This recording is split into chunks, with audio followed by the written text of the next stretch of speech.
트럼프 대통령의 정책은 대부분 이제 미국 우선주의에 기반하고 있고 그걸 대표하는 표어가 바로 마가입니다. Make America Great Again인데 우리 정부가 이걸 활용해서 그러니까 미국과의 협력 방안, 그러니까 마스가를 내놨더라고요. 그렇습니다. 마스가 프로젝트라고 하는데 이제 김 장관이 이거를 너트닉 장관한테 소개를 했다는 거예요. 우리가 이런 프로젝트를 진행하고 있습니다라고. 그래서 MASG에서 마스가라고 부르는 건데 Make American Shipbuilding Great Again이라는 그런 표현을 줄여서 부른 건 미국 조선업을 다시 위대하고. 왜냐하면 미국이 좀 낙후돼 있는 산업 중에 하나가 조선업이에요. 조선업 같은 경우 지금 함정 수리도 그렇고요. 조선업의 어떤 새로운 그 부흥을 위해서 열심히 노력하고 필라델피아를 중심으로 하고 있는데 기술이 부족해요. 그러니까 우리가 정말 조선업은 세계 최강이잖아요. 우리가 뭐 배를 만드는 것도 그렇고 건조뿐만 아니라 정비라든지 운영 과정에 있어서 우리나라가 전 세계 가장 최강의 기술력을 갖고 있기 때문에 우리가 이걸 도와주겠다는 거예요. 그러니까 적극적으로 미국의 조선업을 다시 활성화시키는데 우리가 갖고 있는 기술도 좀 도와주고 또 정비하는 것도 우리가 좀 도움을 주고 실제 또 우리가 하나로 약 수십조 원을 투자도 하겠다고 그랬어요. 미국의 조선업 산업에. 이렇게 되면 미국 입장에서는 우리와 협상할 수 있는 하나의 카드가 생긴 거잖아요. 그러니까 우리가 조선업을 지원해 주는 대신 우리의 관세를 깎아달라고 얘기할 수 있는 요소가 되는 것이니까.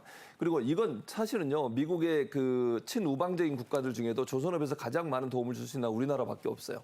그 점에서 우리가 강점을 갖고 있기 때문에 우리 조선업 카드를 최대한 활용해서 다시 미국의 조선업을 살리는 일에 우리가 도움을 줄 테니까 관세를 좀 깎아달라라고 하는 협상에 들어갔다고 하니까 이거는 좋은 전략이라고 생각해요. 다른 어떤 곳으로부터도 받을 수 없는 도움을 트럼프가 만약 받게 되면 그걸 이유로 해서 우리의 관세를 좀 더 낮춰줄 수 있는 계기가 될 거라고 예상이 됩니다. 예.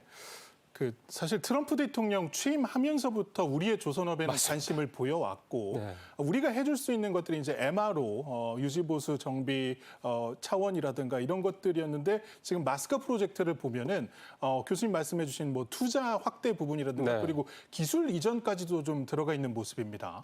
미국이 우리한테 조선업 협력 관련해서 요구했던 게 세 가지입니다. 지금 이제 말씀하신 두 가지가 들어있습니다. 현지 투자 좀 해달라, 그 다음에 기술 이전해달라. 세 번째가 인력 양성입니다. 이게 조선업은 이 업의 특성상 이 숙련된 노동자, 근로자들이 일을 하느냐 아니면 어설픈 사람들이 일을 하느냐, 초보들이 일하느냐 차이가 굉장히 품질 차이가 물건의 품질 차이가 굉장히 많이 나고 공기도 굉장히 차이가 납니다. 그러니까 들어가는 비용도 당연히 차이가 나는 거고요.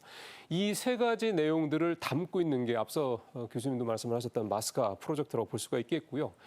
그다음에 이제 현지 투자를 할 수 있어 기업들은 이게 나중에 투자가 잘못됐을 때 대한 리스크를 감당을 해야 됩니다. 그러니까 지금 상황에서 대규모 투자를 할 때 있어서 우리 조선업체들한테 이 부담, 리스크에 대한 부담을 덜어주는 게 결국 정부가 해줘야 될 역할이고 정부가 거기에다가 어떤 식으로 할 거냐면 결국 수출입은행 같은 이런 국책은행을 통해서 금융 지원을 해주는 부분이거든요. 보증 같은 걸 해주는 거죠. 그래서 이렇게 세팅을 만들어서 미국 측에 역으로 이제 너네가 원하는 게 이거잖니? 우리는 여기에다가 우리 기업들이 가서 장기적으로 안정적으로 할 수 있도록 그래야지 인력 양성이 되는 거니까요. 그거 할 수 있는 마스가 프로젝트를 너희들한테 제안을 할게. 이게 이제 김정관 장관이 그 뉴욕 자택을 러스트닉 장관의 자택을 방문했을 때 거기서 제안을 했고 그쪽에서도 반응이 굉장히 좋았다고 하고요. 이렇게 우리가 조선업을 소위 말하는 협상의 레버리지로 활용할 수 있는 이유 중에 하나가 뭐냐면 이 군함 쪽, 미 해군 쪽의 지금 상황이 워낙 심각하기 때문입니다. 작년 기준으로 중국이 보유한 함정이 370척이고 미국이 보유한 함정이 297척인데 한 70척 정도 차이가 나죠. 그러니까 지금만 놓고 보면 뭐 별 차이 없지 않아라고 생각할 수 있는데 이게 2030년으로 가면은 굉장히 많이 벌어집니다. 중국은 430척, 미국은 300척. 그러니까 앞으로 한 6년 동안 중국은 70척 정도의 이 군함이 늘어나는 반면에 미국은 7척밖에 안 늘어난다는 거거든요.